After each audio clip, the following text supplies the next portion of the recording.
NEET പരീക്ഷാ ചോർച്ചയുമായി ബന്ധപ്പെട്ട് ഡൽഹിയിൽ പ്രതിഷേധം നടത്തുന്ന CJP നേതാക്കളുമായി കേന്ദ്ര സർക്കാർ നടത്തുന്ന ചർച്ചയിൽ തീരുമാനമായില്ല. CJP 3 ആവശ്യങ്ങളാണ് മുന്നോട്ട് വച്ചിട്ടുള്ളത്. സൗരവ് ദാസ്, അശുതോഷ് റാങ്ക എന്നിവർ CJPക്കായി ചർച്ചയിൽ പങ്കെടുത്തു. അതിൽ 2 ആവശ്യങ്ങൾക്ക് കേന്ദ്രം അനുകൂല നിലപാട് സ്വീകരിച്ചിട്ടുണ്ട്. അങ്ങനെയാണ് CJP നേതാക്കൾ വ്യക്തമാക്കുന്നത്.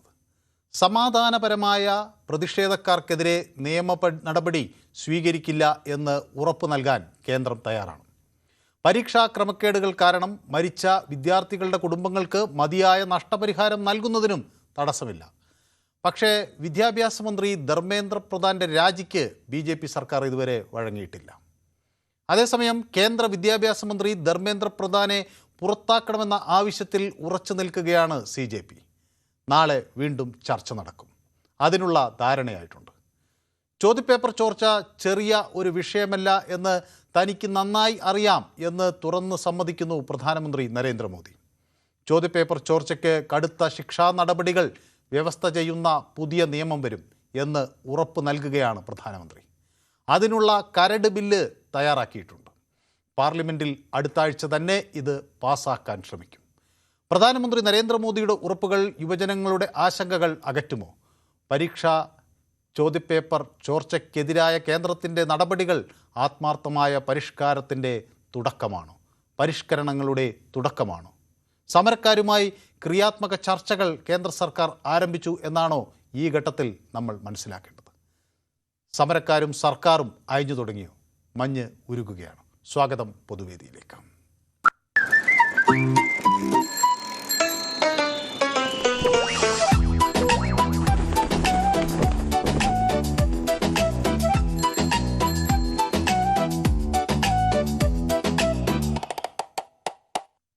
എന്നോടൊപ്പം നിറയെ ആളുകൾ യൂട്യൂബിലും ഒപ്പം ടെലിഫോണിലും ചേരുന്നുണ്ട്. ആദ്യം ശ്രീ നായർ എന്നോടൊപ്പം ചേരുന്നത് ഡൽഹിയിൽ നിന്നാണ്. ശ്രീ നായർ, ഡൽഹിയിൽ എവിടെ നിന്നാണ് വിളിക്കുന്നത്?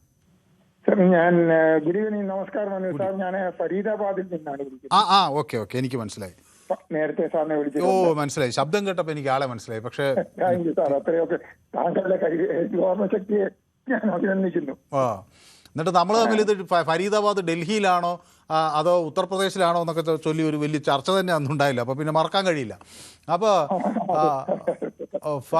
അപ്പോൾ ശ്രീ നായർ, ഈ ഡൽഹിയിലാണല്ലോ അങ്ങ്. അപ്പോൾ അവിടുത്തെ ഒരു രാഷ്ട്രീയ സാഹചര്യം എന്താണ് ആളുകൾക്കൊക്കെ തോന്നുന്നത്? എന്താണ് ഈ വലിയ പ്രതിഷേധം കാണുമ്പോൾ പൊതു അഭിപ്രായമായി അവിടുത്തെ ആളുകളുടെ, മലയാളികളുടെ ഇടയിൽ ഉയരുന്നത്? സാറേ, ഇവിടുത്തെ കേൾക്കാം, പറയൂ. സാറേ, ഇവിടുത്തെ സാഹചര്യം എന്ന് പറഞ്ഞു കഴിഞ്ഞാൽ ആൾക്കാരോട് യഥാർത്ഥമായിട്ട് ഞാൻ പലരോടും അന്വേഷിച്ചു, പല ചെറുപ്പക്കാരും അന്വേഷിച്ചു. ആർക്കും അറിഞ്ഞുകൂടാ സാറേ എന്തിനായിരുന്നു ഈ സമരമെന്ന്.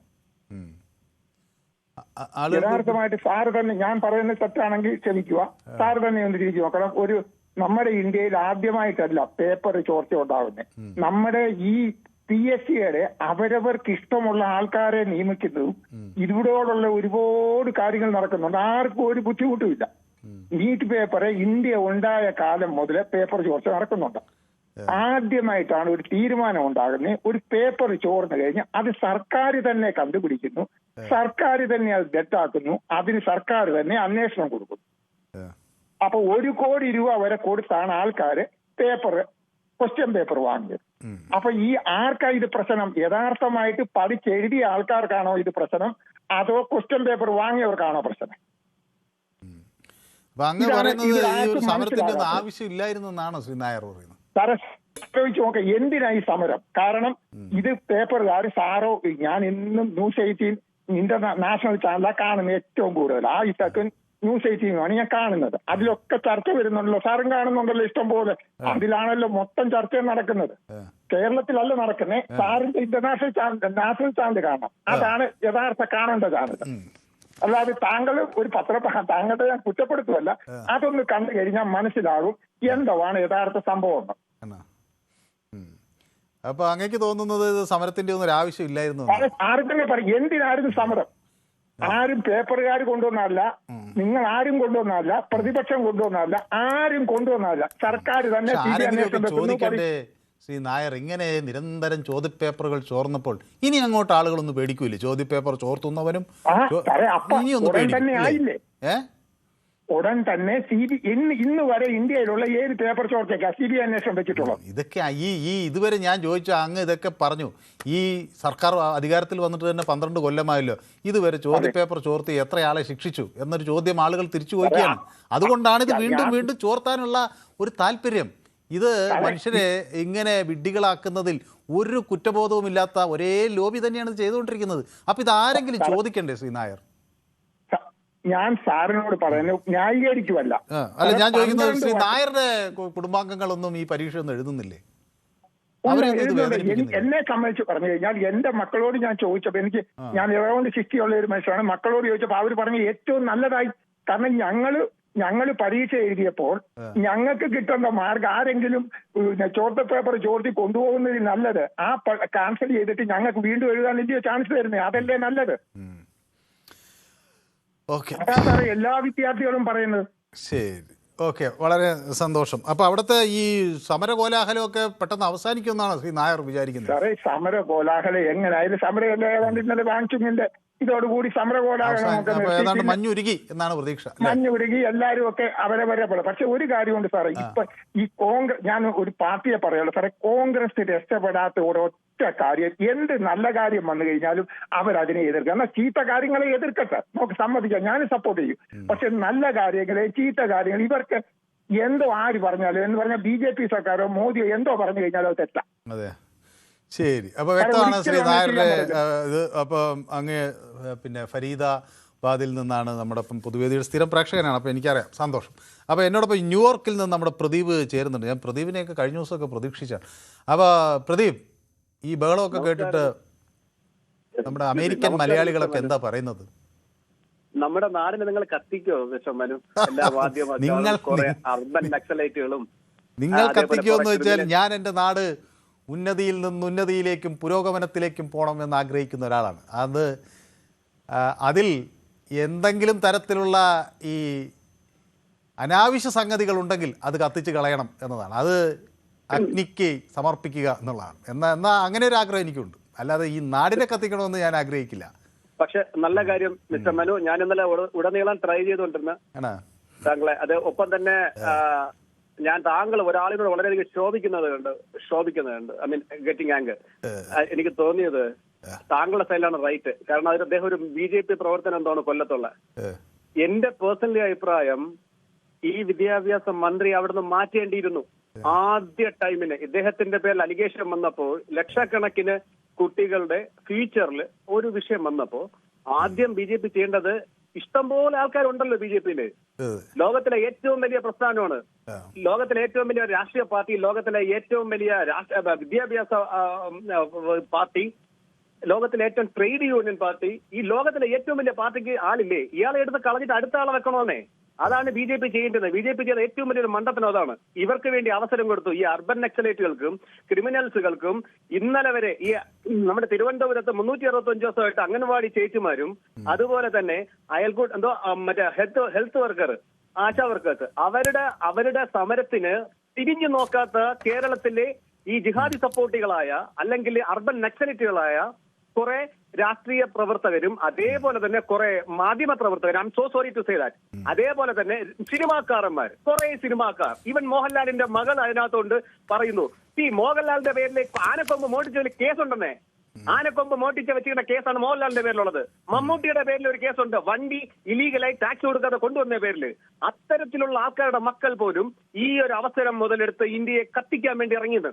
ഇത് കാണുമ്പോൾ വിദേശത്തിരിക്കുന്ന എന്നെ പോലുള്ള ഒരു ഭാരതീയന്റെ മനസ്സിൽ വേദന തോന്നും. എനിക്കൊന്ന് അങ്ങക്ക് അതിനേക്കാൾ വേദന തോന്നി, ഇത്തരം ആളുകളുമായി ഇപ്പൊ കേന്ദ്ര സർക്കാർ ഒരു ചർച്ച നടത്തിയല്ലോ കുറച്ച് കോൺസ്റ്റിറ്റ്യൂഷൻ ക്ലബിൽ, അത് കണ്ടപ്പോ അതിനേക്കാൾ വേദന തോന്നിയോ? അല്ല, ചർച്ച ഒരു പരാജയമാണെങ്കിൽ പോലും മിസ്റ്റർ മനു, നമ്മുടെ നാട് കത്താതിരിക്കണമെങ്കിൽ ഒരു അല്പമൊക്കെ ക്ഷമിക്കണം. ഞാൻ അതിൽ നോക്കൂ, അതായത് ഇത്തരം എന്താ അർബൻ നക്സലൈറ്റുകളും രാജ്യദ്രോഹികളുടെയൊക്കെ പ്രതിനിധിയുമായ ഒരു കേന്ദ്ര സർക്കാർ പ്രതിനിധി ഇരുന്ന് ചർച്ച ചെയ്യുമ്പോൾ അങ്ങക്ക് വല്ലാതെ വിഷമം തോന്നി കാണണമല്ലോ. അങ്ങ് പറഞ്ഞനുസരിച്ചാണ്. എനിക്ക് അവരൊന്നും രാജ്യദ്രോഹികളോ അർബൻ നക്സലൈറ്റുകളാണോ എന്നുള്ള ഒരു അഭിപ്രായമൊന്നും എനിക്കില്ല. എനിക്കറിയില്ല കേട്ടോ അവരെന്താണെന്ന്. ചിലപ്പോൾ നാളെ അങ്ങനെ വരാം, എനിക്കറിയില്ല. നോക്കൂ, പൊതുമുതൽ നശിപ്പിച്ച് പോലീസുകാരെ ആക്രമിച്ച് അതിനകത്ത് കയറാൻ ശ്രമിക്കുന്നവരെ അങ്ങനെ വിളിക്കാൻ പറ്റൂ. ലോകത്തിന് മുമ്പ് BBC പറഞ്ഞ എന്താണെന്ന് അറിയാമോ? ഞാൻ ചോദിക്കുന്നത് അങ്ങനത്തെ അങ്ങ് പറഞ്ഞ ഈ രാജ്യദ്രോഹികളുമായി ഈ കേന്ദ്ര സർക്കാർ ചർച്ച നടത്തുന്നു എന്നത് ശരിയാണോ എന്നാണ്. അവർ പറഞ്ഞ ആ ഡിമാൻഡുകൾ ഇങ്ങനെ ഓരോന്നായി അംഗീകരിക്കുന്നു എന്ന് ശരിയാണോ എന്ന് മാത്രമേ ഞാൻ ചോദിച്ചുള്ളൂ.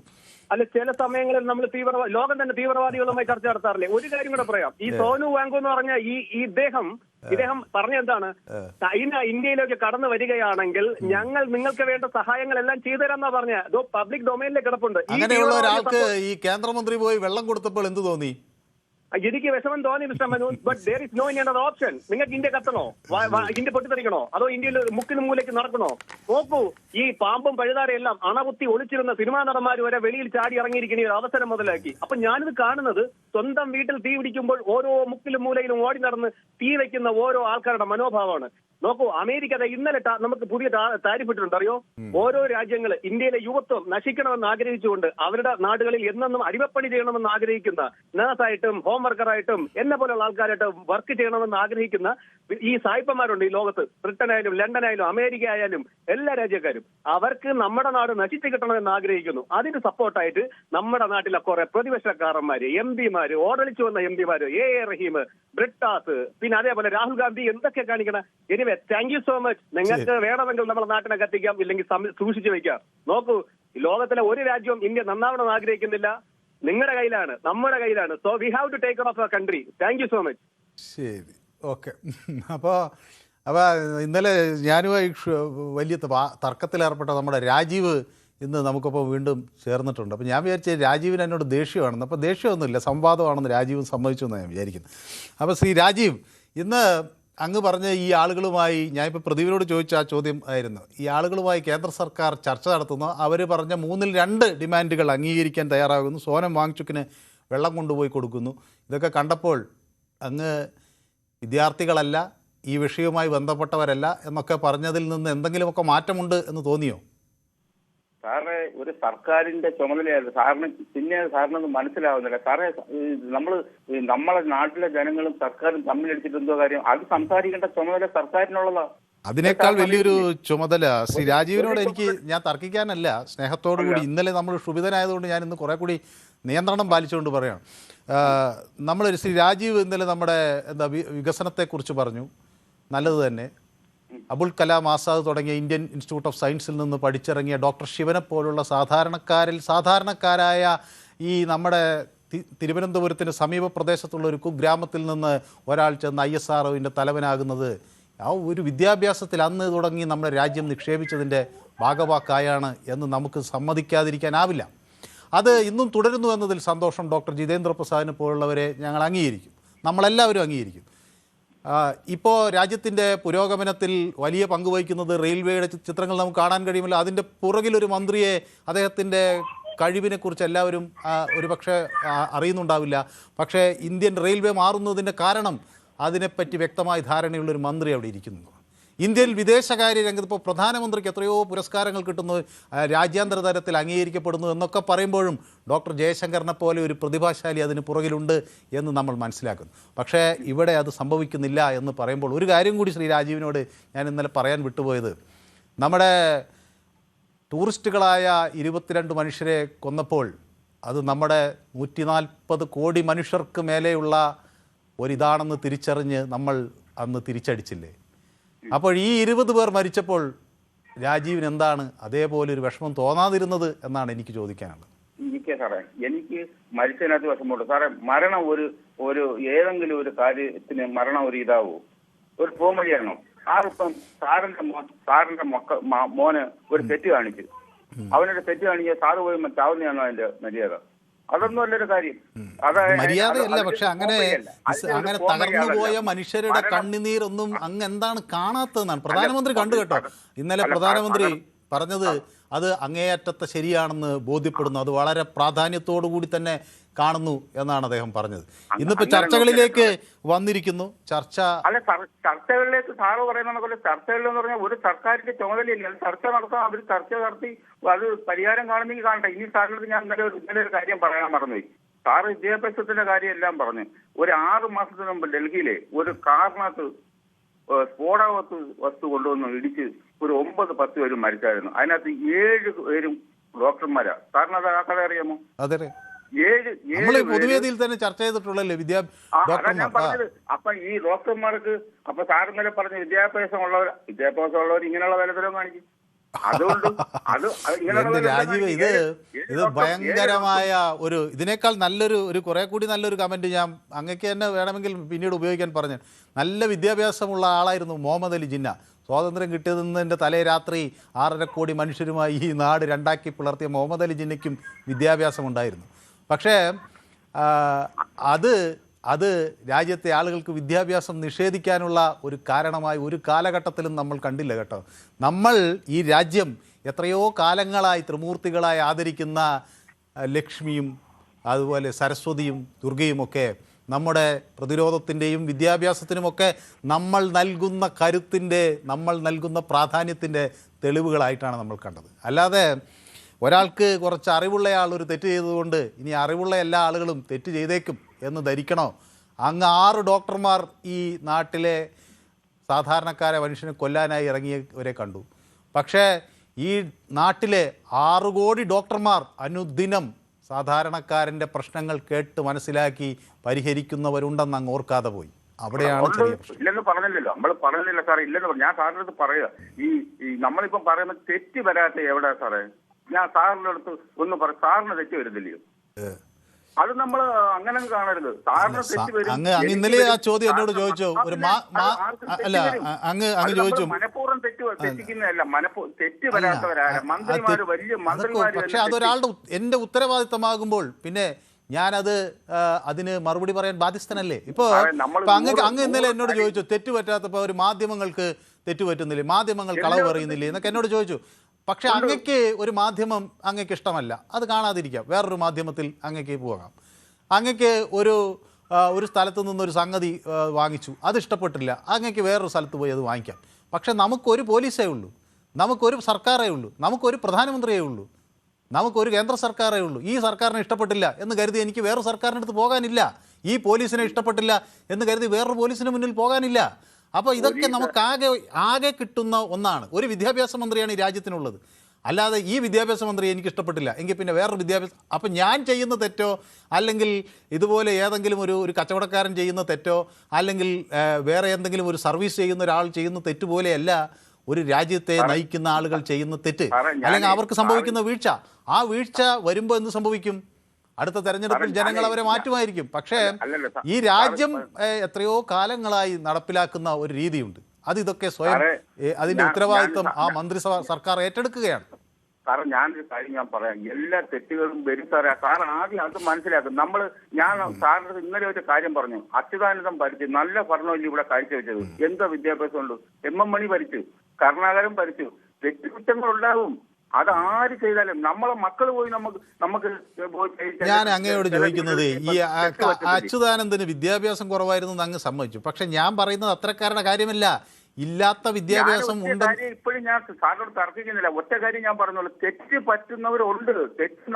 തെറ്റ് പറ്റിയാൽ എന്ത് ചെയ്യണം? തെറ്റ് ഏറ്റു പറയണം, എന്നിട്ട് മാറി നിൽക്കണം. അതല്ലേ ചെയ്യേണ്ടത്? ഒരു രാഷ്ട്രീയത്തിൽ അതാണ് മാർഗം. നമ്മളുടെ ഇന്ത്യയിൽ രാഷ്ട്രീയത്തിൽ അതാണ് മാർഗം. പറഞ്ഞാലേ എന്റെ ഒരു അഭിപ്രായം പറഞ്ഞ അതുകൂടെ ഞാൻ സാറിനടുത്ത് പറയാം. എന്റെ ഒരു കണക്കൂട്ടുള്ള അന്ന് തൊട്ട് ഈ മന്ത്രി രാജി വെച്ചതിനെ ഈ പ്രശ്നങ്ങൾ ഉണ്ടായതിനു ശേഷം ഇവര് മന്ത്രിസഭാ പുനഃസംഘടന ഉടനെ ഉണ്ടായിരുന്നു. ഈ അടുത്ത മാസം തന്നെ ഈ മാസം വെച്ചിരുന്ന. അപ്പൊ അതിനകത്ത് ഇത് മാറ്റാൻ തന്നെ ഇരുന്നതാ. ഇവര് ഈ പ്രശ്നം കുത്തിപ്പൊക്കിക്കൊണ്ട് വന്നതാണ് ഇപ്പൊ ഈ വിഷയം ആയത്. അല്ലെങ്കിൽ ഉറപ്പായിട്ട് എന്റെ ഒരു കാര്യം ഞാൻ പറയാം, സാറിന് ഞാൻ ഇനിയും വിളിക്കും, അന്നേരം ഞാൻ സാറിന്റെ അടുത്ത് പറയുന്നത്, ഈ മന്ത്രിസഭയിൽ നിന്ന് ഇയാളെ മാറ്റിയും വെച്ചിട്ട് കേരളത്തിൽ നിന്ന് ഒരു മന്ത്രിയും കണ്ടതിന് മന്ത്രിസഭാ പുനഃസംഘടന അതിനെ രാഷ്ട്രപതിയെ കാണാൻ 3 പ്രാവശ്യം അവർ പോയത്. ഏതായാലും എനിക്ക് തോന്നുന്നത് ഇത് ഇങ്ങനെ ശക്തമായ സാഹചര്യത്തിൽ ഇനി വിദ്യാഭ്യാസം നമ്മുടെ രാജ്യം ഒരു പ്രധാന വിഷയമായി തന്നെ എടുക്കും എന്ന അങ്ങയുടെ അഭിപ്രായത്തോടെ എനിക്ക് യോജിപ്പുണ്ട്. അത് ഇനിയിപ്പോൾ ഏത് സർക്കാർ വന്നാലും ഇത് അങ്ങനെ ആർക്കും കൊടുക്കാവുന്ന ഒരു വകുപ്പല്ല. ഏതെങ്കിലും തരത്തിൽ സർട്ടിഫിക്കറ്റ് ഒപ്പിച്ചു കൊണ്ടുവരുന്ന ആൾക്ക് കൊടുക്കാവുന്ന ഒരു വകുപ്പല്ല. ഇത് വിദ്യാഭ്യാസത്തെക്കുറിച്ച് ദീർഘവീക്ഷണമുള്ള ഒരാൾ തന്നെ ഇത് ഭരിക്കണം എന്ന ചിന്താഗതി ഇനി വരാനിരിക്കുന്ന മുഴുവൻ സർക്കാരുകൾക്കും ഉണ്ടാവുന്നതാണ്. ഒരു വാക്കൂടെ ഞാൻ പറയാം, ഒരു വാക്കൂടെ ഇനി സാറ് നോക്കണം, ഇതിന് എതിരായിട്ട് നല്ല രീതിയിലുള്ള പ്രവർത്തിക്കുന്ന ഒരു മന്ത്രിയും ഈ വകുപ്പും ഏറ്റെടുത്ത് പ്രധാനമന്ത്രി തന്നെ ഇതിന് മുന്നിൽ ഇറങ്ങി നോക്കുന്നു. സാറൊരു 1 മാസം ടൈം അവർ കൊടുക്കും. അതായത് നമുക്കുള്ള കാര്യം പറഞ്ഞു, നമുക്ക് മോഡിയെ വിശ്വാസമുണ്ട്, നമ്മളതാ പറയുന്നത്, 100% വിശ്വാസമുണ്ട്. ശരി, ഓക്കെ. അപ്പോൾ ഇന്നലത്തെ കടുത്ത തർക്കത്തിന് ശേഷം ഇന്ന് ഞാനും രാജീവും തമ്മിലുള്ള ചർച്ചയിൽ മഞ്ഞുരുകിയിരിക്കുകയാണ്. ശ്രീ മുഹമ്മദ് മഞ്ചേരി എന്നോടൊപ്പം ചേരുന്നു. ശ്രീ മുഹമ്മദ് മഞ്ചേരി, ഇപ്പോൾ എന്നോടൊരു പ്രേക്ഷകൻ പറയുകയാണ്, കുറച്ച് സമയം കൊടുക്കൂ, അവരിതെല്ലാം ശരിയാക്കും, ഇത് ആ ഒരു തെറ്റുപറ്റി, ഇനി അത് ആവർത്തിക്കാതിരിക്കാനുള്ള എല്ലാ നടപടിക്രമങ്ങളിലേക്കും രാജ്യം കടക്കുകയാണ്, അതോടെ ഈ പ്രശ്നത്തിന് പരിഹാരമാകും എന്ന് ശ്രീ മുഹമ്മദ് മഞ്ചേരി കരുതുന്നുണ്ടോ? മനു സാറേ നമസ്കാരമുണ്ട്. നമസ്കാരം. പിന്നെ ഡൽഹിയിലെ നായരും ന്യൂയോർക്കിലെ പ്രദീപും ഇപ്പത്തെ ഈ ആളും വളരെ നന്നായിക്കണം അവരെ വർത്താനം. അതുപോലെ ഇവിടെ കുറെ കുട്ടികൾ പരീക്ഷ എഴുതിയാണ്ട് ആത്മഹത്യ ചെയ്തു, കുറെ ആൾക്കാർ പിന്നെ തെണ്ടി നടക്കണേ. ഇതൊക്കെ ലക്ഷക്കണക്കിൽ ഉറുപ്പ്യ കൈക്കൂലിയും വാങ്ങിക്കാണ്ട് മറ്റവർക്ക് വേണ്ടിയില്ല സഹായിച്ചിട്ടല്ല ഇത് സംഭവിച്ചത്. അത് മനസ്സിലാക്കണ്ട. ഈ പറഞ്ഞ ന്യൂയോർക്കും പിന്നെ ഡൽഹിയൊക്കെ ഇത് എന്ത് പറച്ചിലാണിത്? ഈ അവിടെ ഡൽഹിയിലെ കടന്ന് എല്ലാരും പിന്നെ പട്ടിണി കിടന്നാണ്ടാ സമരം ചെയ്യുന്നത്, പട്ടിണി കിടന്ന് തല്ലുകൊള്ളണേ, വലിയ ആൾക്കാർ പോണ്. രാഹുൽ ഗാന്ധി അടക്കം വരെ അവിടെ പോയി. വ്യക്തമാണ് താങ്കളുടെ അഭിപ്രായം. ഓക്കെ, അപ്പോൾ സമയം എങ്ങനെ നമ്മുടെ അങ്ങ് കിട്ടിയെന്ന് ഞാൻ വിചാരിക്കുന്നു. അപ്പോൾ ശ്രീ ഫാദർ സാമുവൽ അത് ഇന്നലെ അഭിപ്രായം പറഞ്ഞു, എങ്കിലും ശ്രീ ഫാദർ സാമുവൽ ചുരുങ്ങിയ വാക്കുകൾ. ഓക്കെ, എനിക്ക് തോന്നുന്നു ടെലിഫോൺ ലൈനിൽ എന്തോ സംഭവിച്ചു. അപ്പോൾ യൂട്യൂബിൽ എന്നോടൊപ്പം ഷിജു ചേർന്നിട്ടുണ്ട്. എനിക്ക് നമസ്കാരം എന്ന് പറയുന്നുണ്ട്. Just a gimmick to cheat your eyes and scam mafia will appear in another form like electoral bond, just wait and see time moves on എന്ന് എന്നോട് ഷിജു പറയുന്നു. സംസ്കാരം. ഓക്കെ, പിന്നെ എന്നോടൊപ്പം ബ്ലൈറ്റി ഡേയ്സ് ചേർന്നിട്ടുണ്ട്. ബ്ലൈറ്റി എന്നോട് പറയുന്നത്, ഉന്നത വിദ്യാഭ്യാസ യോഗ്യതയില്ലെങ്കിലും ഇച്ഛാശക്തിയും ആദർശശുദ്ധിയുമുള്ള ഒരാളെ മന്ത്രിയായി കൊണ്ടുവരണം. സഹായത്തിനുള്ള ഉന്നത ഉദ്യോഗസ്ഥരുണ്ടല്ലോ, വിദ്യാഭ്യാസം കൊണ്ട് മാത്രം നല്ല മന്ത്രി ആകില്ല എന്ന് പറയുന്നു. അങ്ങനെ വിദ്യാഭ്യാസം കൊണ്ട് മാത്രം ആരും അങ്ങനെ പൂർണ്ണമായി നന്നാകണം, എല്ലാവരും വിദ്യാഭ്യാസം കിട്ടിയവർ നന്നാകും എന്നൊരു അഭിപ്രായം എനിക്കുമില്ല. അതിൻ്റെ ഒരു ഉദാഹരണമാണ് ഞാനിപ്പോൾ മുഹമ്മദ് അലി ജിന്നയുടെ കാര്യം പറഞ്ഞു. അദ്ദേഹം ഇന്ത്യ കണ്ട ഏറ്റവും നല്ല അഭിഭാഷകരിൽ ഒരാളായിരുന്നു എന്നൊക്കെ ചിലർ എന്നോട് പറഞ്ഞിട്ടുണ്ട്. പക്ഷേ ഏറ്റവും നല്ല വിദ്യാഭ്യാസം കിട്ടിയ ഒരാളാണ്. പക്ഷേ അദ്ദേഹത്തിന് ഈ രാജ്യത്തിൻ്റെ ഐക്യത്തെക്കുറിച്ചോ ഈ നാടിനെക്കുറിച്ചോ ഒന്നും മനസ്സിലാക്കാത്തത് കൊണ്ടാണ് അദ്ദേഹം അത്തരത്തിൽ ഒരു പാകിസ്ഥാൻ എന്നൊരാശയവുമായി മുന്നോട്ട് പോയത്. അപ്പോൾ അങ്ങനെയൊക്കെയുള്ള മനുഷ്യർ ഒരു വശത്തുണ്ട്. പക്ഷേ അതിനപ്പുറത്തേക്ക് ഈ വിദ്യാഭ്യാസം ഒരു ആയുധമാക്കി ഈ നാടിനെ മോചനത്തിലേക്കും നന്മയിലേക്കും പുരോഗതിയിലേക്കും നയിച്ച 100 കോടി ആളുകൾ ഇപ്പുറത്തുണ്ട്.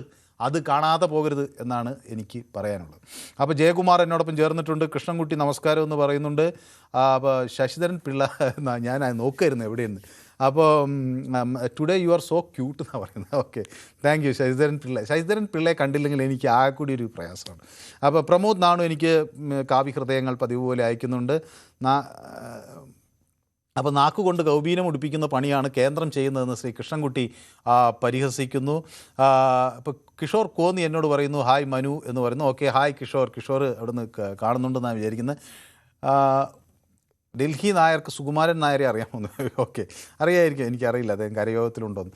ഓക്കെ, 2015 ശേഷം പിടിച്ച ടെസ്റ്റ് എഴുതിയ ഉദ്യോഗാർത്ഥിയുടെ ജീവിതം പാഴായി, അവരുടെ നല്ല കാലത്തിൽ മോദി കരിനിഴൽ വീഴ്ത്തി എന്നാണ് ജയകുമാറിൻ്റെ ആക്ഷേപം. അപ്പം നമ്മുടെ ശരത്ത് ബാലരാംപുരത്ത് നിന്ന് ഇന്നലെ ഒരുപാട് വിളിച്ചിട്ട് കിട്ടിയില്ലെന്നോ അല്ലേ ശരത്തെ? അത് നമ്മൾ ശരത്തെ ഹലോ, ഇത് പൊതുവരി കണ്ടോണ്ടിരിക്കുകയാണ്. അപ്പോ എനിക്ക് പറയാനുള്ളത്, ഈ സമരം വിജയത്തിലോട്ട് എത്തുമെന്നാണ് എനിക്ക് പറയാനുള്ളത്. വിജയത്തിലേക്ക് എത്തുമെന്നാണ് പ്രതീക്ഷിക്കുന്നതെന്നാണോ? ഇനിയിപ്പോൾ ആകെ ഒരു ഒരൊറ്റ കാര്യത്തിലാണ് തുടക്കി നിൽക്കുന്നത്, വിദ്യാഭ്യാസ മന്ത്രിയുടെ രാജി. ബാക്കിയെല്ലാം അങ്ങോട്ടും ഇങ്ങോട്ടും അംഗീകരിക്കാമെന്ന് ഏറെക്കുറെ ധാരണയായി. സോനം വാങ്ചുക്ക് സമരം അവസാനിപ്പിച്ചു. മറ്റാളുകൾ ഇനി ആകെ നിൽക്കുന്നൊരു വിഷയം ഇതാണ്. അത് നാളെയോടുകൂടി ഇതിൽ അങ്ങോട്ടും ഇങ്ങോട്ടും ആരെങ്കിലും ഒരാൾ വിട്ടുവീഴ്ച ഉണ്ടാകുമെന്നാണ് ഞാനും വിചാരിക്കുന്നത്. അപ്പൊ എന്തായാലും ഈ സമരം ഇവരിപ്പോ സമരം ചെയ്യുന്ന ആവശ്യം ന്യായമാണ്. അപ്പൊ അത് അവർക്ക് അംഗീകരിച്ചു കൊടുക്കാതിരിക്കാൻ പറ്റത്തില്ല. ആദ്യമൊക്കെ ഒരു എതിർപ്പ് കാണിക്കുമെങ്കിലും അതിനുശേഷം ഇത് സമരം ഒത്തുതീർപ്പ് എത്തും. അല്ലാതെ ഒന്നും ഇവർക്കൊന്നും ചെയ്യാനില്ല. ഇത് ഒത്തുതീർപ്പിലേക്ക് തന്നെയാണ് പോകുന്നത്. കാരണം അത് അവർ ചോദിക്കുന്ന ആവശ്യം ന്യായമാണ്. അത് അവർക്ക് അംഗീകരിച്ചെടുക്കാൻ പറ്റത്തില്ല. പ്രതിപക്ഷം അവർക്കൊപ്പം ചേർന്നു എന്ന് കരുതി അതൊരു വിവാദമാക്കി ഇത് ഒതുക്കിക്കൊണ്ടുപോകാനൊന്നും ഒരിക്കലും പറ്റത്തില്ല. ശരി, ഓക്കെ, വ്യക്തമാണ് താങ്കളുടെ അഭിപ്രായം. അപ്പോൾ എന്നോടൊപ്പം നമ്മുടെ ഗ്ലാഡിയേറ്റർ ചേർന്നിട്ടുണ്ട്. കേരളത്തിൽ PSC ക്രമക്കേട് ഉത്തരവാദിത്തം ഏറ്റെടുത്ത് സതീശൻ രാജിവെക്കണം. PSC ക്രമക്കേടിലല്ല, അതിന് മുന്നേ അദ്ദേഹം അധികാരത്തിൽ വരുന്നതിന് മുന്നേ ഉള്ള അതാണ്. അപ്പോൾ അതിൽ ആ കൺസേൺഡ് ആയിട്ടുള്ള PSC ചെയർമാനോ അല്ലെങ്കിൽ PSCയുടെ ഉത്തരവാദിത്തപ്പെട്ട ആളുകൾ അതിൻ്റെ ഉത്തരവാദിത്തം ഏറ്റെടുക്കാതെ പറ്റില്ല എന്നാണ് ഞാനും പറയുന്നത്. കാരണം PSC ചോദ്യപേപ്പർ ചോരുക എന്നത് അല്ലെങ്കിൽ അതിൽ ക്രമക്കേട് നടക്കുക എന്നുള്ളത്, അതിൽ എന്തെങ്കിലും തരത്തിലുള്ള തട്ടിപ്പ് നടക്കുക എന്നുള്ളത് ഒരു സാധാരണ സംഭവമല്ല. അത് ഈ നാട്ടിലെ സാധാരണക്കാരനായ മനുഷ്യൻ്റെ പ്രതീക്ഷകളെ മുഴുവൻ തകർക്കുന്ന ഒന്നാണ്. അതിലൊന്നും എനിക്ക് യാതൊരു അഭിപ്രായ വ്യത്യാസവുമില്ല. Why is he justifying Nair from Delhi, why is he justifying paper leaks എന്ന് എന്നോട് ഷിജു ചോദിക്കുന്നു. അപ്പോൾ ശ്രീ മുരളീധരൻ നായർ MN എൻ്റെ സ്ഥിരം സുഹൃത്താണ്. അദ്ദേഹം നമ്മുടെ പൊതുവേദിയിൽ എത്തിയിട്ടുണ്ട്. അതുപോലെ പിന്നെ ജയകുമാർ PSC ക്രമക്കേട് സതീശൻ്റെ കാലത്തല്ല പിണറായിയുടെ കാലത്താണെന്ന് ഓർമ്മിപ്പിക്കുന്നു. പ്രദീപ് ബർമുഡ ആയിരുന്നല്ലോ ഇപ്പോൾ ന്യൂയോർക്കിലെത്തിയെന്ന് ചോദിക്കുന്നു. ഈ ബർമുഡയും ന്യൂയോർക്കും എനിക്ക് തോന്നുന്നു കുറച്ച് സമയം കൊണ്ട് അങ്ങോട്ടും ഇങ്ങോട്ടും ഫ്ലൈ ചെയ്ത് പോകുക എന്നുള്ളൊരു സ്ഥലമാണ്. ന്യൂയോർക്കിൽ നിന്ന് അങ്ങ് കടലിലേക്ക് ഇറങ്ങുമ്പോൾ ഉള്ളൊരു ദ്വീപാണല്ലോ ബർമുഡ. അപ്പം അവിടെ എനിക്ക് തോന്നുന്നു പ്രദീപ് ഇടയ്ക്കിടയ്ക്ക് അങ്ങോട്ട് പോകാറുണ്ട്. അപ്പോൾ അവിടെ ചെല്ലുമ്പോൾ ബർമുഡ ട്രയാങ്കിൾ ഒക്കെ നമ്മൾ കേട്ടിട്ടുണ്ട്. അപ്പോൾ ഏതാണ്ട് അതിന് അപ്പുറത്തുള്ളൊരു ദ്വീപാണല്ലോ. അപ്പോൾ അവിടെ അദ്ദേഹത്തിൻ്റെ ജോലി ആവശ്യങ്ങൾക്ക് ചെല്ലുമ്പോൾ അവിടെ നിന്നാണ് വിളിക്കാറ്. അതാണ് അതിലെ കാര്യം. അപ്പോൾ കോശി തരകൻ എന്നോട് പറയുന്നു, സതീശൻ എന്തിന് രാജിവെക്കണം? പിണറായി കാണിച്ച് തോന്നിയതിന് സതീശനാണോ രാജിവെക്കേണ്ടതെന്ന് ചോദിക്കുന്നു. Tell Pradeep that his brother Suresh Gopi also did tax scam for Audi car with his registration from Pondicherry എന്ന് ഷിജു ഓർമ്മപ്പെടുത്തുന്നു. അത് പ്രദീപ് കേൾക്കുന്നുണ്ടാവും ഞാൻ വിചാരിക്കുകയാണ്. ഇന്ന് പ്രദീപിന് ഇഷ്ടം പോലെ സമയം കിട്ടും. കിരണാണെങ്കിൽ പണ്ടേ കട്ട് ചെയ്തേനെന്നാണ് ജയകുമാർ പറയുന്നത്. ഇല്ലില്ല, അങ്ങനെയൊന്നും ഇല്ലെന്നേ, നമ്മളെല്ലാവർക്കും സമയം കൊടുക്കും. അപ്പോൾ ask Pradeep to get rid of America and talk about his ദേശസ്നേഹം എന്ന് ഷിജു പറയുന്നു. അങ്ങനെയില്ല, ആളുകൾക്ക് എവിടെയോ ജോലി ചെയ്യാൻ കഴിയും അവിടെ പോയി ജോലി ചെയ്യുക എന്നുള്ളതാണ്. ഗ്ലാഡിയേറ്റർ പറയുന്നു, സോനം വാങ്ങിച്ചു ആശുപത്രിയിലെത്തിയ ശേഷം ശരിക്കും പട്ടിണിയായെന്ന് പറയുന്നു. ഓക്കെ, അനന്തു എന്നോട് തിരുവനന്തപുരത്ത് നിന്ന് ഒപ്പം ചേരുന്നു. ശ്രീ അനന്തു. ഓക്കെ, കണ്ണൻ ആലപ്പുഴയിൽ നിന്ന്. കണ്ണൻ, നമസ്തേ സാർ. നമസ്കാരം, പറഞ്ഞോ, കേൾക്കാം. സാറേ, എനിക്ക് പറയാനുള്ളത്, ഇപ്പൊ നമ്മുടെ ഇന്ദിരാഗാന്ധിയുടെ ഭരണം തൊട്ട് ഇങ്ങോട്ട് വിദേശ ശക്തികൾ നമ്മുടെ രാജ്യത്തെ തകർക്കാൻ വേണ്ടി നോക്കുക. അതിലിപ്പോ രാജീവ് ഗാന്ധി കൊന്നാലും ആ ഒരു കാലഘട്ടത്തിലായാലും എല്ലാം വിദേശ തൈകളാണ്.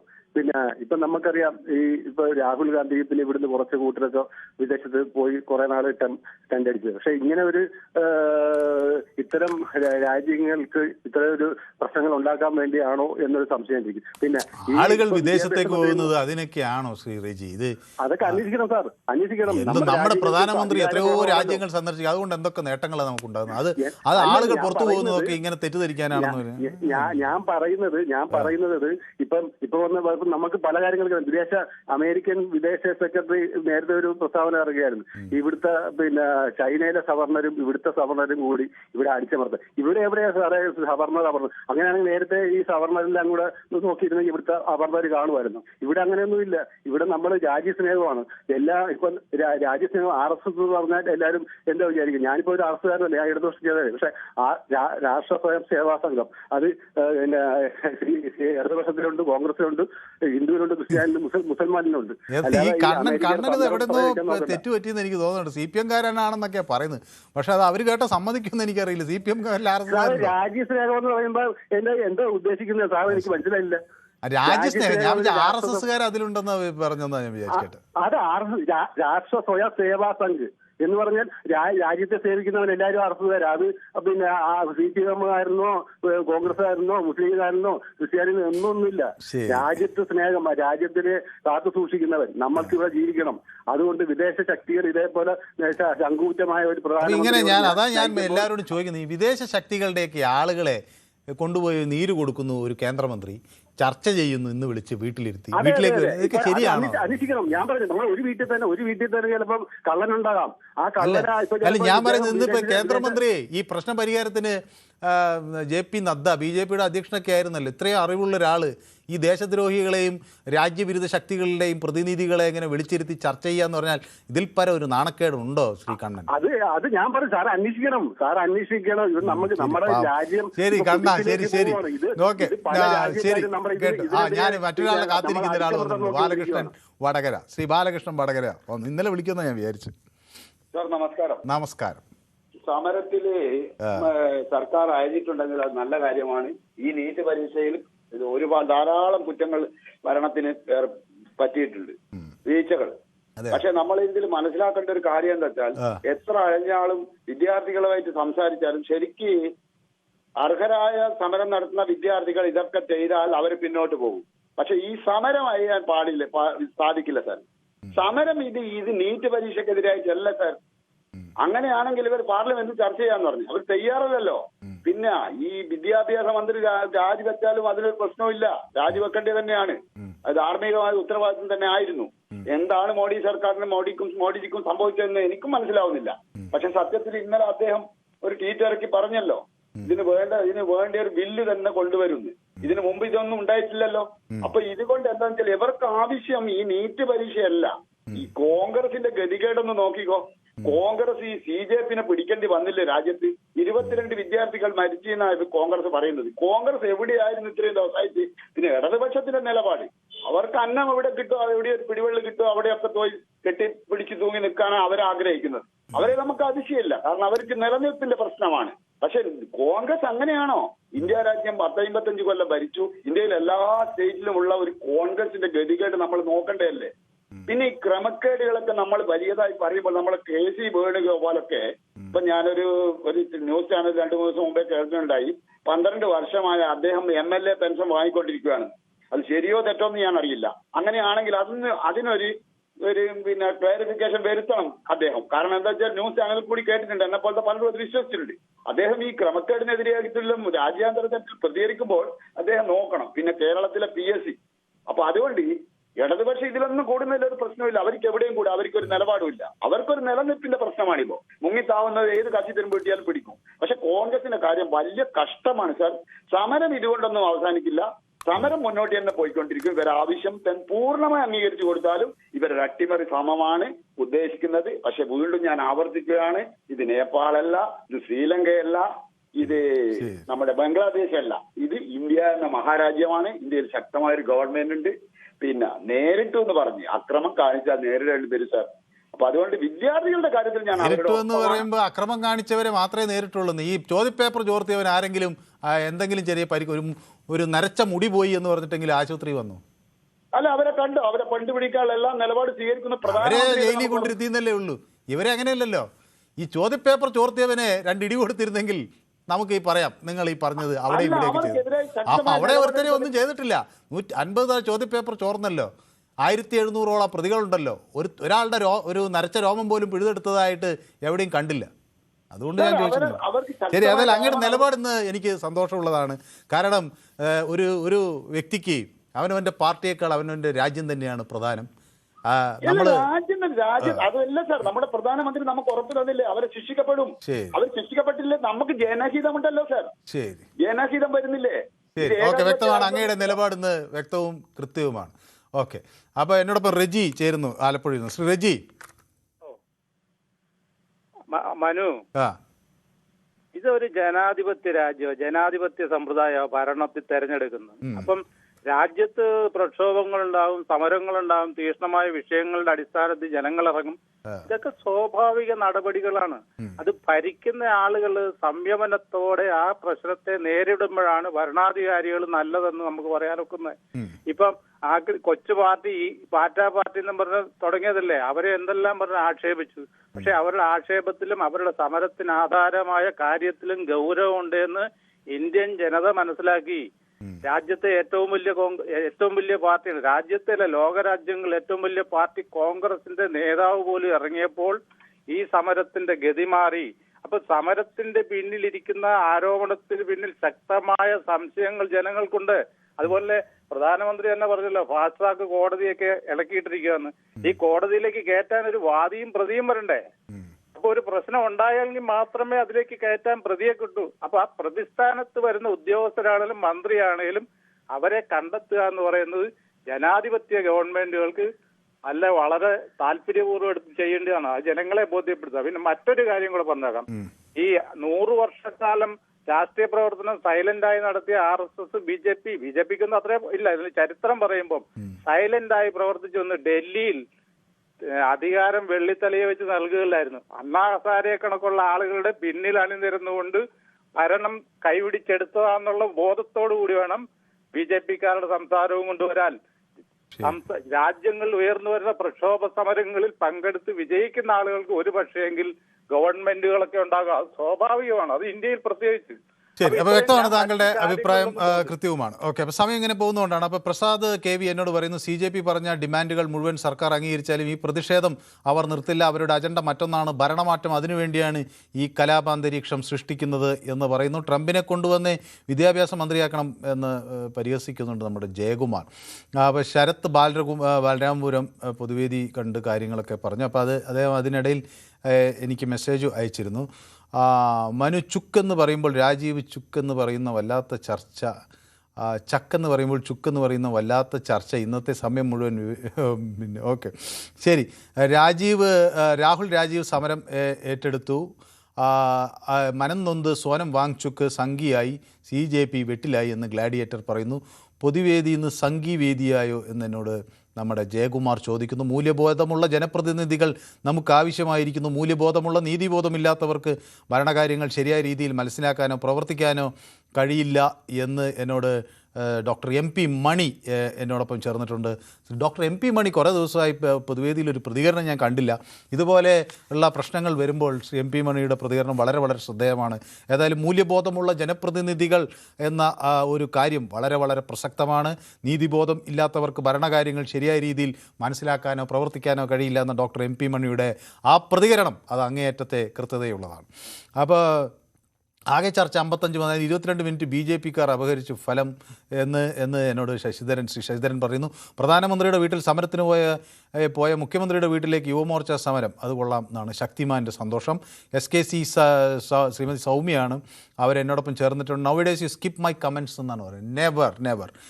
ശ്രീ സൗമ്യ നമ്മുടെ പൊതുവേദിയുടെ സ്ഥിരം പ്രേക്ഷകയാണ്, നമുക്ക് വളരെ വേണ്ടപ്പെട്ടയാളാണ്. അപ്പോൾ പൊതുവേദിയുടെ സ്ഥിരം പ്രേക്ഷക എന്ന നിലയിൽ ഒരിക്കലും അങ്ങനെ സംഭവിക്കില്ല. എന്തെങ്കിലും തരത്തിൽ ജമ്പ് ചെയ്ത് പോയപ്പോൾ ചിലപ്പോൾ കാണാതെ പോയിട്ടുണ്ട്, അല്ലാതെ മനഃപൂർവ്വം അങ്ങനെ ചെയ്യില്ല. അപ്പോൾ ഏതായാലും അതിൻ്റെ ഉത്തരവാദിത്വം ഞാൻ ഏറ്റെടുക്കുന്നു, ഒളിച്ചോടുന്നില്ല. അങ്ങനെ ഉണ്ടായിട്ടുണ്ടാവില്ല എന്നാണ് എനിക്ക് ഉറപ്പിച്ച് പറയാനുള്ളത്. ഈ പ്രതിഷേധം അവസാനിച്ചു കഴിഞ്ഞാൽ പിറ്റേ ദിവസം രാഹുൽ ഗാന്ധി വിദേശത്തേക്ക് പോകുന്നതാണ്. ജോൺ വിൽഫ്രഡ് എന്നോട് ഹായ് എന്ന് പറയുന്നു. Hi John Wilfred.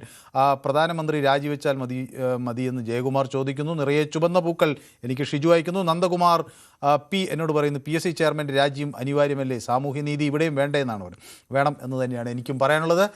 നമ്മുടെ ഇടയം മുരളി എന്നോടൊപ്പം ചേർന്നുണ്ട്. ശ്രീ ഇടയം മുരളി, ചുരുങ്ങിയ വാക്കുകൾ. നമസ്കാരം. ചുരുങ്ങിയ വാക്കുകൾ. അങ്ങ് ഇന്നലെയും പ്രതികരിച്ചു. നമ്മുടെ പൊതുവേദിയിലെ ആ കാർട്ടൂൺ അങ്ങ് സൈക്കിൾ മാറ്റിയിട്ടേ സാറും പിന്നെ കിരൺ ഞാനൊരു കാറിലോ അല്ലെങ്കിൽ ഞാനൊരു വിമാനത്തിലോ വരണമെന്ന് ആഗ്രഹിക്കുന്ന ആനപ്പുറത്തിരിക്കണം. അപ്പൊ ഞാനിത് അങ്ങ് പറഞ്ഞപ്പോ കഴിഞ്ഞ തവണ ഇത് പറഞ്ഞു ആനപ്പുറത്തോ, എന്നിട്ട് വേണം ആന വരണ്ടോടി ഞാൻ പിന്നെ പ്രതിനിധി. ആന വരളത്തൊന്നുമില്ല. ഈ സൈക്കിൾ ആന എന്ന് പറഞ്ഞാലേ എനിക്ക് പേടിയാണ്.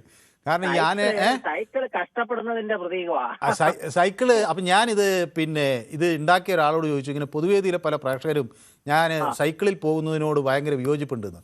അപ്പോൾ അതിൽ ഉണ്ടാക്കിയ ആൾ എന്നോട് പറഞ്ഞു, സൈക്കിളിൽ കിരൺ ബാബു അല്ലേ മനുഭാരത് പറക്കല്ലേ ചെയ്യുന്നതെന്നാണ് പറഞ്ഞു. അപ്പോൾ അത് ഞാൻ നിങ്ങൾക്ക് പറക്കാനുള്ള സംവിധാനമാണ് ഉണ്ടാക്കിയിരിക്കുന്നത്. അത് ചുരുക്കി പറഞ്ഞാൽ ആ കാർട്ടൂൺ കാണുമ്പോ ഈ പരിപാടിക്ക് ഒരു ഡീഗ്രഡേഷൻ ആണ് കാണുന്നത്. ആണോ? അത് ശരിയാണ്.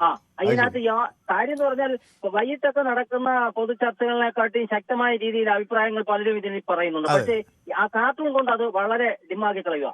അതെയോ? അതവിടെ നിൽക്കട്ടെ, സാർ പരിഹരിച്ചാൽ മതി.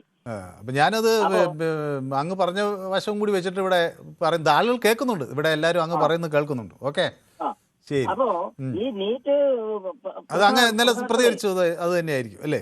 നീറ്റ് പ്രശ്നം പരിഹരിക്കുമോ എന്നുള്ളതില് നമ്മൾ ആശങ്കപ്പെടേണ്ട കാര്യം എന്ന് പറഞ്ഞാലേ നമ്മളെ ഇന്ത്യക്കാര് ബ്രിട്ടീഷുകാർ വന്ന് ഇവിടെ പ്രശ്നം ഉണ്ടാക്കിയിട്ട് പരിഹരിച്ചവരാണ്. ഇതൊന്നും ഒരു വലിയ വിഷയമല്ല.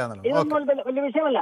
പക്ഷേ ബ്രിട്ടീഷുകാർ ഇവിടെ വന്ന് പ്രശ്നം ഉണ്ടാക്കി ജനറൽ ഡയറിനെ ബ്രിട്ടനിൽ പോയി വെടിവെച്ച് കൊന്നവരാണ് ഇന്ത്യക്കാര്. അത് എല്ലാവരും ഓർമ്മിക്കുന്നത് നല്ലതാണ്. ശരി, ഓക്കെ, വ്യക്തമാണ് അങ്ങയുടെ അഭിപ്രായം. ശ്രീ റഷീദ് കൊയിലാണ്ടിയെ ഞാൻ ഇന്നലെയും പ്രതീക്ഷിച്ചു. ഇന്നലെ പക്ഷെ വിളിച്ചു കിട്ടിക്കാണില്ല അല്ലേ ശ്രീ റഷീദ് കൊയിലാണ്ടി? അതെ, ഇന്നലെ വിളിച്ചിട്ട് കിട്ടിയിരുന്നില്ല. ശരി. ഏതായാലും നീറ്റ് പരീക്ഷയുടെ ക്രമക്കേട് നമ്മുടെ വിദ്യാർത്ഥികളെ അനിശ്ചയത്തിലേക്കും ഇരുട്ടിലേക്കും കൊണ്ടുപോയിട്ടുണ്ട് എന്നതൊരു സത്യമാണ്. അതിന്റെ അടിസ്ഥാനത്തിൽ അത് അധികൃതരുടെ മുന്നിൽ ശ്രദ്ധയിൽ കൊണ്ടുവരാൻ വേണ്ടി അവർ നടത്തിയ മാർച്ചിനെ ഗവൺമെന്റ് മറ്റൊരു രീതിയിലാണ് കണ്ടത്. അതുകൊണ്ടാണല്ലോ കുട്ടികളുടെ തല അടിച്ചു പൊട്ടിച്ചതും കാലടിച്ചു മുറിച്ചതും ഒക്കെ. അതോടുകൂടിയാണ് ഈ ഒരു സമരം ശക്തി പ്രാപിക്കുന്നതും ഈ CJP വരുന്നതും അതിനുശേഷം ഇന്ത്യയിലെ പ്രതിപക്ഷം ഒന്നടങ്കം വരുന്നതും.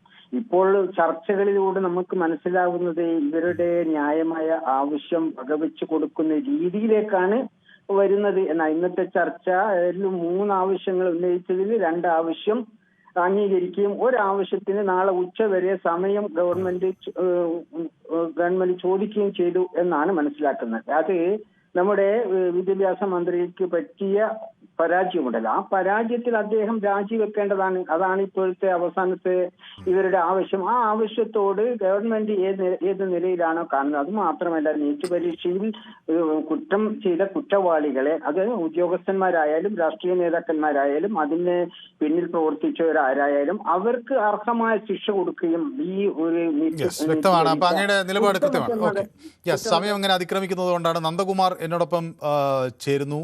അപ്പോൾ കഴിഞ്ഞുപോയ പരീക്ഷാ ക്രമക്കേടുകളെല്ലാം വിശകലനം ചെയ്ത് നമ്മുടെ പരീക്ഷാ സംവിധാനം കുറ്റമറ്റതാക്കണം, അതിന് പാർലമെൻറ്റിൽ ചർച്ച വേണം, അതിൽ നിന്ന് പ്രതിപക്ഷം ഒളിച്ചോടരുത് എന്ന് നന്ദകുമാർ എന്നോട് പറയുന്നു. മോദിയും കൂട്ടരും പുലിവാലി പിടിച്ചു എന്നാണ് ശ്രീ കൃഷ്ണൻകുട്ടിയുടെ നിരീക്ഷണം. രാഹുൽ റഹീമിനെ തള്ളിമാറ്റി പ്രിയങ്കയെ മുന്നിൽ നിർത്തി എന്ന് പറയുന്നു നമ്മുടെ പ്രമോദ് നാണു. അങ്ങനെ സംഭവിച്ചു. യുവമോർച്ച നാളെയും മുഖ്യമന്ത്രിയുടെ വീട്ടിൽ സമരത്തിന് പോകുമെന്നാണ് ശക്തിമാൻ പറയുന്നത്. നിങ്ങൾ അത് ഇത്രയും ദിവസം കഴിഞ്ഞിട്ട് നിങ്ങളും പതുക്കെ ഇത് ബോധ്യപ്പെട്ടല്ലോ, സന്തോഷം. അപ്പോൾ മുരളീധരൻ സാറിനെ, നമ്മുടെ സുനിൽ കുമാറിനെ കാണാനില്ല എന്ന് പറയുന്നുണ്ട്. അപ്പോൾ സുനിൽ ഇവിടെ ഉണ്ടായിരുന്നു ഇന്ന് വന്നിട്ടില്ല അല്ലേ? അത് ശ്രദ്ധിക്കാം, നമുക്ക് എന്താ പറ്റിയെന്ന് അന്വേഷിക്കാം. അപ്പോൾ എന്നോട് ഒപ്പം ശ്രീ മുരളീധരൻ നായർ ഉണ്ട്, സുനിൽ ഉണ്ടല്ലോ, അത് സുനിൽ കുമാർ ഉണ്ടല്ലോ, എനിക്ക് നമസ്കാരം, ചുവന്ന ഹൃദയമൊക്കെ അയക്കുന്നുണ്ട്. അപ്പോൾ വാല്യുവേഷൻ എന്നൊക്കെ പറയുന്ന വിദ്യാഭ്യാസ മന്ത്രി കൊള്ളില്ല, കോൺഗ്രസ് കൊള്ളില്ല, ഇടതുപക്ഷം കൊള്ളില്ല, പിന്നെ ആരാണ് ബാലകൃഷ്ണൻ കൊള്ളാവുന്നത് എന്ന് ശ്രീ ശശിധരൻ പിള്ള ചോദിക്കുന്നുണ്ട്. ഇന്ത്യൻ ജനത മാത്രമല്ല ലോകം മുഴുവൻ പിള്ളർക്കൊപ്പമാണ് എന്ന് ശ്രീ കൃഷ്ണൻകുട്ടി പറയുന്നു. അപ്പോൾ ശ്രീ സബീന സുൽഫി നമ്മുടെ പൊതുവേദിയുടെ സ്ഥിരം പ്രേക്ഷകയാണ്. അപ്പോൾ അവർ പറയുന്നത്, ഞാൻ ശ്രീമതി സബീന എന്ന് വിളിക്കുമെന്ന് ഞാൻ വിചാരിച്ചു, ഇന്നലെയോ ഒക്കെ വിളിക്കും എന്നാണ് വിചാരിച്ചത്. കാരണം ഇത് അവരെ കൂടിയൊക്കെ വളരെയധികം ഗൗരവത്തിലെടുക്കുന്നൊരു വിഷയമാണെന്ന് ഞാൻ കരുതിയിരുന്നത്. ഏതായാലും പ്രതികരണമുണ്ട്, ചിലപ്പോൾ ഫോൺ ചെയ്തിട്ട് കിട്ടിക്കാണില്ലായിരിക്കും. Extending my whole hearted solidarity with our young generation, the demands are extremely right എന്ന് എന്നോട് പറയുന്നു. പിന്നെ ഞാൻ ആനപ്പുറത്ത് കയറണം എന്ന് പറഞ്ഞതിനെ സംബന്ധിച്ച് നമ്മുടെ ചില പ്രതികരണങ്ങളൊക്കെ വന്നിട്ടുണ്ട്. If you change the background of the cycle use elephant or bullock cart. അപ്പോൾ അത് പ്രവീണ ചേച്ചി അതിന് മുന്നിൽ ഇരുത്തണമെന്നാണ് പറയുന്നത്. ശരി, ഏതായാലും കൊള്ളാം. പ്രവീണ ഇത് കേൾക്കുന്നുണ്ടല്ലോ, പ്രവീണയെ ആനപ്പുറത്ത് കയറ്റണമെന്നാണ് പറയുന്നത്. അപ്പോൾ ശ്രീ ബിനോയ് എന്നോടൊപ്പം ചേരുന്നു കൊല്ലത്തുനിന്നാണ്. ശ്രീ ബിനോയ്, നമസ്കാരം. മനു, നിങ്ങൾ ഈ സമരം ഹൈജാക്ക് ചെയ്തുകൊണ്ടാണ് പെട്ടെന്ന് മറ്റുള്ളവർ അത് പുറകോട്ട് പോകുന്നത് എന്നൊക്കെ ഇങ്ങനെ പറഞ്ഞു കേൾക്കുന്നു. ബിനോയ്, എന്തെങ്കിലും കാര്യമുണ്ടോ അതിൽ? ഒരിക്കലും ഞങ്ങൾ ഹൈജാക്ക് ചെയ്തതല്ല. ഇന്ത്യയിലെ എന്ത് പ്രശ്നമുണ്ടെങ്കിലും അതിനെക്കുറിച്ച് കൃത്യമായി പഠിച്ചിട്ട് കോൺഗ്രസും ഇന്ത്യ മുന്നണിയും ഒരു നിലപാടെടുക്കുകയുള്ളൂ. അതുകൊണ്ട് ഇന്ത്യയിലെ ചെറുപ്പക്കാരോടൊപ്പവും ഇന്ത്യയിലെ വിദ്യാർത്ഥികളോടൊപ്പവുമാണ് ഞങ്ങൾ.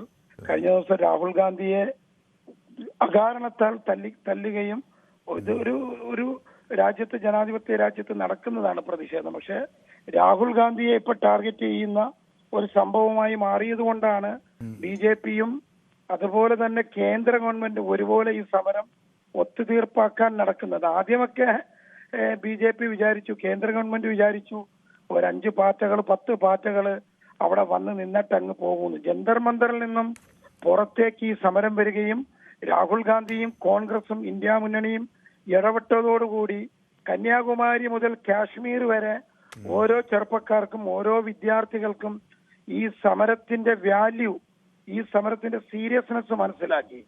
എല്ലാവരും മനസ്സിലാക്കിയതിന് ശേഷമാണ് BJP മനസ്സിലാക്കുന്നത്. അതുകൊണ്ട് തന്നെയാണ് അവരെ ഇന്ന് ചർച്ചയ്ക്ക് വിളിച്ചത്. ഇല്ലെങ്കിൽ അവരുടെ കയ്യിൽ നിൽക്കില്ല എന്നവർക്ക് മനസ്സിലായി. ഒരു കാര്യം ഞങ്ങൾ പറയാം, ഇപ്പോൾ കോക്രോച്ച് പാർട്ടി അവര് ഈ സമരം ഒത്തുതീർപ്പാക്കിയാലും ഇന്ത്യയിലെ കോൺഗ്രസും ഇന്ത്യയിലെ യൂത്ത് കോൺഗ്രസും ഇന്ത്യയിലെ KSUവും ഇന്ത്യയിലെ വിദ്യാർത്ഥികളും ഇത് ഒത്തുതീർപ്പാക്കാൻ നിൽക്കില്ല. ഞങ്ങൾക്ക് രണ്ടാവശ്യമാണ് ഇപ്പോൾ ഉള്ളത്. ഒന്ന്, ഇന്ത്യയുടെ പ്രധാനമന്ത്രി ഇതിന്റെ ഉത്തരവാദിത്വം എടുത്ത് രാജിവെക്കണം.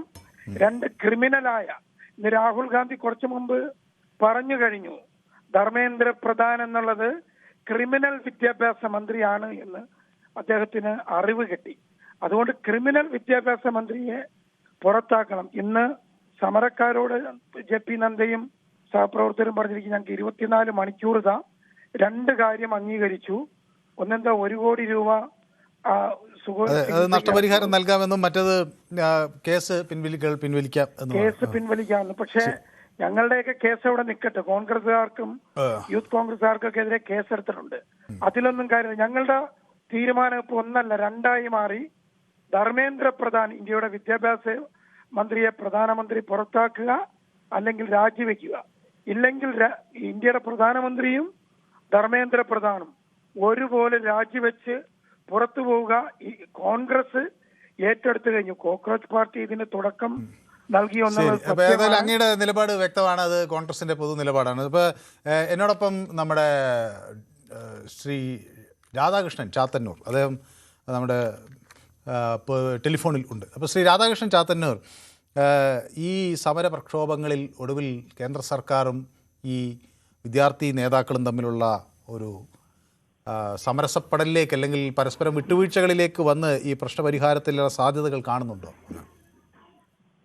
ശ്രീ മനു, ഞാൻ അല്പ ഹാസ്യാത്മകമായ ചിരി ആത്മകഥം നടത്തിക്കൊണ്ടാണ് ഈ ചർച്ച തുടങ്ങുന്നത്. നേരത്തെ ഒരു സുഹൃത്ത് ബിനോയ് പറഞ്ഞു, അത് തന്നെയാണ് ഞാൻ ശക്തമായ ആരോപണമായിട്ട് 2 ദിവസമായിട്ട് ഞാനും നിങ്ങളോട് സംസാരിക്കുന്നത്. ഈ സമരത്തിന്റെ ഇപ്പോഴത്തെ ഹൈലൈറ്റ് എന്താണെന്ന് ചോദിച്ചാൽ, പാവപ്പെട്ട പിള്ളേര് സമരം ചെയ്തതിന്റെ മണ്ണും ചാരി നിന്നവൻ പെണ്ണും കൊണ്ടുപോയി എന്ന് പറയുന്ന കഴിവില്ലാത്ത കോൺഗ്രസ് അതിന്റെ നേതൃത്വം ഏറ്റെടുക്കുന്നതിന്റെ ഒരു നെറുകേടാണ് നേരത്തെ ബിനോയ് സംസാരിച്ചത്. നേരത്തെ ബിനോയ് കൊല്ലം സംസാരിച്ചത്. എന്തൊരു കഷ്ടമാണ് അവർക്ക്. സ്വന്തമായിട്ട് 10 വർഷമായിട്ട് ഒരു സമരം ചെയ്യാൻ പ്രാപ്തിയില്ലാത്ത പാർട്ടി, നമ്മുടെ രാജ്യത്തെ പ്രതീകങ്ങളായിട്ടുള്ള കുട്ടികൾ, ചെറുപ്പക്കാർ സമരം ചെയ്തത് വിജയം കണ്ടപ്പോഴത്തേക്ക് എവിടെയൊക്കെയോ കറങ്ങി നടന്നിട്ട് രാഹുൽ ഗാന്ധി വന്നിരിക്കുക. ഏത് രാജ്യത്ത് ദുരൂഹ അജ്ഞാതവാസം നടത്തിയിട്ട് പിള്ളേരുടെ ഇടയിലേക്ക് ഇടിച്ചു കയറി അതിന്റെ ക്രെഡിറ്റ് അടിക്കാൻ നടക്കുന്ന കോൺഗ്രസുകാരുടെ ഗതികേട് ഞാൻ ഈ അവസരത്തിൽ നിങ്ങളോട് പറയണം. പിള്ളേർ സമരം, അവരുടെ പേര് പറയാൻ പോലും ഈ കോൺഗ്രസുകാർ തയ്യാറാവുന്നില്ല. ഇപ്പോൾ അവരല്ലേ സമരം ചെയ്ത് കോക്രോച്ച് പാർട്ടി. ഈ കോൺഗ്രസുകാർക്ക് 10 കൊല്ലമായിട്ട് സമരം ചെയ്തുകൂടായിരുന്നു. ഏതോ ഒരു സിനിമയിൽ ദിലീപ് ഒരു കടക്കാരന്റെ കയ്യിൽ നിന്ന് ഒളിച്ചോടും. ഒരു കടക്കാരൻ ദിലീപിനെ പിടിച്ചു നിർത്താൻ വരുമ്പോഴത്തേക്കിന് ദിലീപ് ഒളിച്ചോടി വരുമ്പോഴത്തേക്ക് റോഡിൽ കൂടെ ഒരു പ്രകടനം പോകുന്നു. അതിന്റെ ഇടയ്ക്കൂടെ കയറി ചെന്ന് ഒളിച്ചു നിൽക്കുന്ന ആ ദിലീപിനെയാണ് എനിക്ക് രാഹുൽ ഗാന്ധിയെ കാണുമ്പോൾ ഓർമ്മ. ലജ്ജയുണ്ടോ ഈ കോൺഗ്രസുകാർക്ക്? 10 കൊല്ലം ഈ രാജ്യത്തെ ഈ പരുവമാക്കി BJPയുടെ കയ്യിൽ വിട്ടുപോയി 50 കൊല്ലം ഭരിച്ച കോൺഗ്രസ് പിള്ളേർ അധ്വാനിച്ചതിന്റെ ആ വിഴുപ്പ് വിയർപ്പിന്റെ എച്ചിൽ തിന്നാൻ ഗതികെട്ട കോൺഗ്രസ് മേലാൽ ഇത്തരത്തിലുള്ള സമര പരിപാടിയായിട്ട് ഇതിനകത്ത് സംസാരിക്കരുതെന്ന് എനിക്ക് പറയാനുള്ളത്. പിള്ളേർ അധ്വാനിച്ച് അടിയും കൊണ്ട് ഈ രാജ്യത്തെ പ്രതിനിധികള്, അറിയാവോ, എനിക്ക് വിഷമമുണ്ട് അതില്. ചെറുപ്പക്കാർ അടികൊണ്ട് എന്ത് കോൺഗ്രസ് കഷ്ടം. ആ ബിനോയിയൊക്കെ ഇത്ര അടിമകളായപ്പോൾ, ഞാൻ എന്റെ പാർട്ടിയുടെ അടിമയല്ല, എന്റെ പാർട്ടി ഇടതുപക്ഷത്തെയും ഞാൻ വിമർശിക്കും. പിള്ളേർ ചെയ്ത സമരത്തിന്റെ വിയർപ്പ് ഉണ്ണാൻ ഇറങ്ങിത്തിരിക്കുന്ന കേരളത്തിലെ നെറികെട്ട കോൺഗ്രസ്. നാണമുണ്ടോ അവർക്ക്? ശരി, വ്യക്തമാണ് താങ്കളുടെ അഭിപ്രായം, നിരീക്ഷണവും കൃത്യമാണ്. അപ്പോൾ നമ്മുടെ പൊതുവേദിയിലെ പല പ്രേക്ഷകരും അങ്ങനെയാണ്. അവർ രാഷ്ട്രീയ ചായ്വുകളുണ്ടെങ്കിലും അതിനെയൊക്കെ അപ്പുറത്ത് കാര്യങ്ങളെ വസ്തുതാപരമായി അന്വേഷിക്കുകയും വസ്തുനിഷ്ഠമായ നിലപാടുകൾ സ്വീകരിക്കുകയും ചെയ്യുന്ന ആളുകളാണ് നമ്മുടേത്. അതുകൊണ്ട് അപ്പോൾ ശ്രീ രാധാകൃഷ്ണൻ ചാത്തന്നൂർ, അപ്പോൾ എന്നോട് ശശിധരൻ പിള്ള എന്നോട് ചോദിക്കുകയാണ്, ഞങ്ങൾക്കൊക്കെ കൂടുതൽ രാഷ്ട്രീയം പഠിക്കാത്തതുകൊണ്ടാണോ മനു എന്നെപ്പോലുള്ളവരെ കോൾ പ്രതീക്ഷിക്കാത്തത്? രാധാകൃഷ്ണൻ ചാത്തന്നൂർ, കൃഷ്ണൻകുട്ടി, അതുപോലെ റഷീദ് കൊയിലാണ്ടി, അവരെയൊക്കെ എല്ലാ ദിവസവും ഒരു മിസ് ആക്കാൻ പറ്റുന്നില്ല. അവരെക്കാളൊക്കെ സത്യത്തിൽ എനിക്കിഷ്ടം നമ്മുടെ ശശിധരൻ വയലാറിനെയാണ്. അവരെ ചിലപ്പോൾ ഫോൺ ചെയ്യാതിരുന്നാലും കുഴപ്പമില്ല, അങ്ങയുടെ കമൻറ്റ് കാണാതിരുന്നാലും ഞാൻ ആകെ അസ്വസ്ഥനാകും. അപ്പോൾ അവരെക്കാളൊക്കെ എനിക്കിഷ്ടം അങ്ങയാണ്. അപ്പോൾ അങ്ങയ്ക്ക് രാഷ്ട്രീയം അവരെ പോലെ തന്നെ അറിയാം എന്ന് അങ്ങേയറ്റം ബോധ്യമുള്ള ഒരാളാണ് ഞാൻ. അപ്പോൾ പ്രധാനമന്ത്രി രാജിവെക്കണം എന്ന് പറഞ്ഞത് ബിനോയുടെ ഒരു സ്വപ്നമാണ് എന്ന് ശ്രീ രാധാകൃഷ്ണൻ നായർ MN എന്നോട് പറയുന്നു. ഏറ്റവും താഴെ പ്രൈം ഡിബേറ്റിന് താഴെ പൊതുവേദി ഉണ്ട്, അതിൽ വന്നാൽ മതി എന്നൊക്കെ ലിങ്ക് പറഞ്ഞു കൊടുക്കുന്നുണ്ട് ജയകുമാർ. ഓക്കെ, അപ്പോൾ പ്രദീപ് കുമാർ ബി എന്നോടൊപ്പം ചേർന്നിട്ടുണ്ട്. Radhakrishnan mentioned about Dileep's Punjabi house movie എന്നാണ്. Okay okay. അപ്പോൾ പ്രദീപ് കുമാർ പറയുന്നു, mister Radhakrishnan, you are absolutely right. I felt lots of laugh and thanks എന്ന് I felt lots of laugh thanks for morning laugh എന്ന് നമ്മുടെ പ്രദീപ് കുമാർ എന്നോട് പറയുന്നു. പട്ടായിയിൽ പോകുന്നത് സ്വകാര്യ സംഭവം, അവമാനിക്കരുത് എന്ന് ശക്തിമാൻ പറയുന്നു. അജിൻ എന്നോട് ഹായ് എന്ന് പറയുന്നുണ്ട്. മറ്റൊരു ആൾ കൂടി എന്നോടൊപ്പം ഹായ് എന്ന് പറഞ്ഞിരുന്നു, ഞാൻ അത് മിസ്സാക്കി. ഓക്കെ, അതിലേക്കൊക്കെ ഞാൻ വരാം. ഡേവിഡ് വിജയ് പള്ളുരുത്തി എന്നോടൊപ്പം ചേരുന്നു. ശ്രീ ഡേവിഡ് വിജയ്. അതെ, ഞാൻ മനോഹരത്തിന്റെ അടുത്ത് താങ്കളുടെ ഒരു അഭിപ്രായത്തെ കുറിച്ച് ചോദിക്കട്ടെ. കാരണം ഈ വിഷയത്തിൽ ഞാൻ ഇന്നലെ അഭിപ്രായം പറഞ്ഞതാണല്ലോ. സോനം വാങ്ചുക്കിന് എന്തിനാ ഒരു ദേശദ്രോഹിയായിട്ടുള്ള ആളുടെ അടുത്ത് ചർച്ചയ്ക്ക് പോയതെന്ന് ചോദിച്ചു. താങ്കൾ ഇങ്ങനെ ചോദിച്ചില്ലേ ഈ ചർച്ചയില്?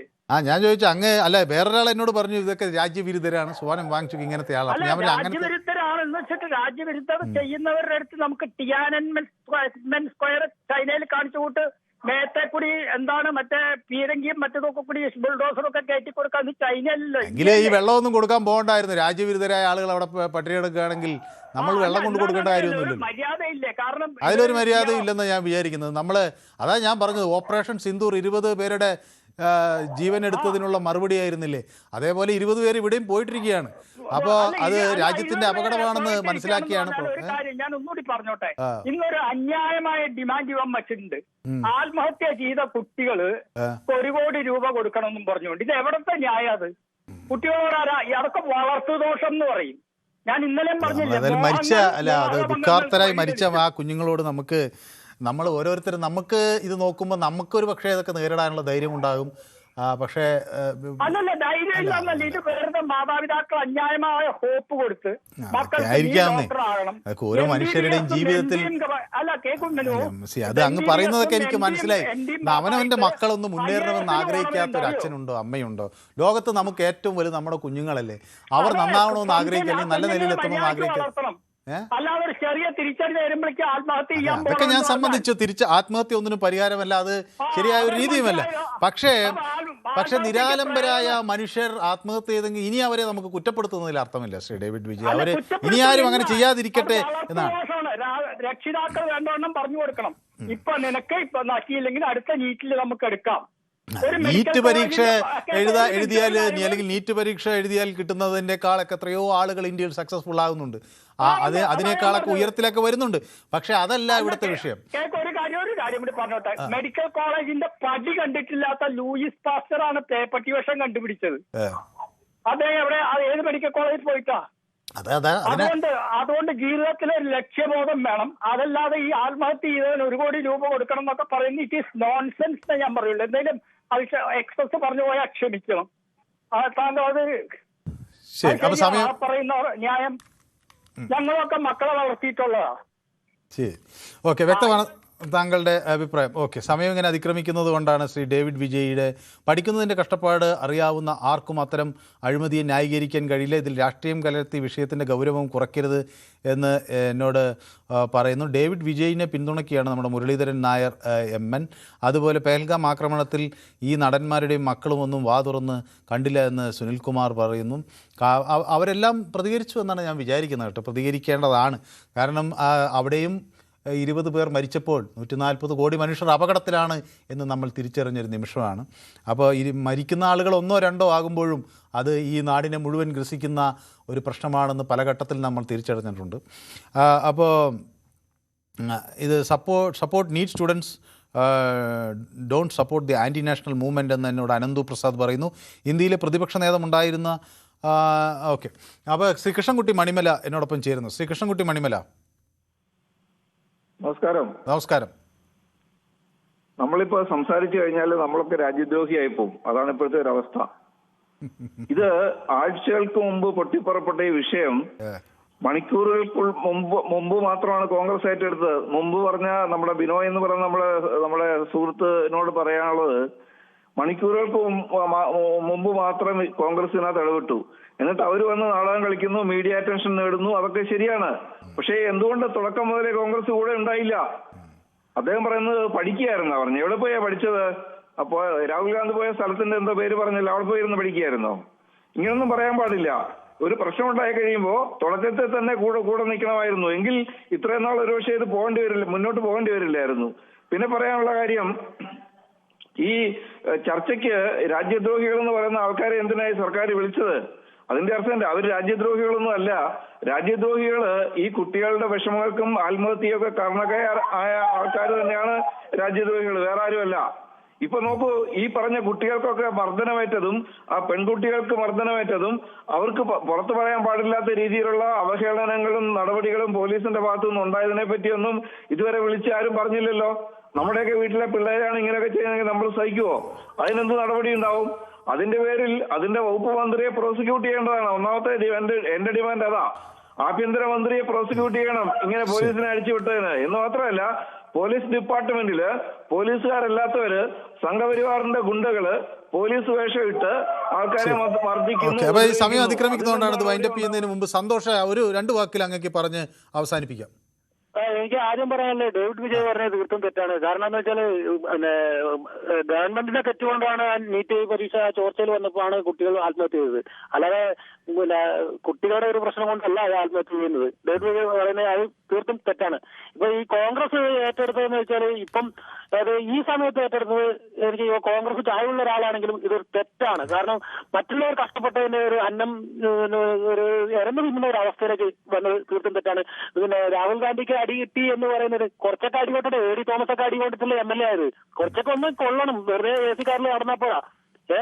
അതൊക്കെ കിട്ടണം. എന്നാലേ പ്രതിപക്ഷ നേതാവായി എന്ന് പറഞ്ഞിട്ട് കാര്യമൊന്നുമില്ല. ജനങ്ങൾക്ക് വേണ്ടി ഇറങ്ങണം.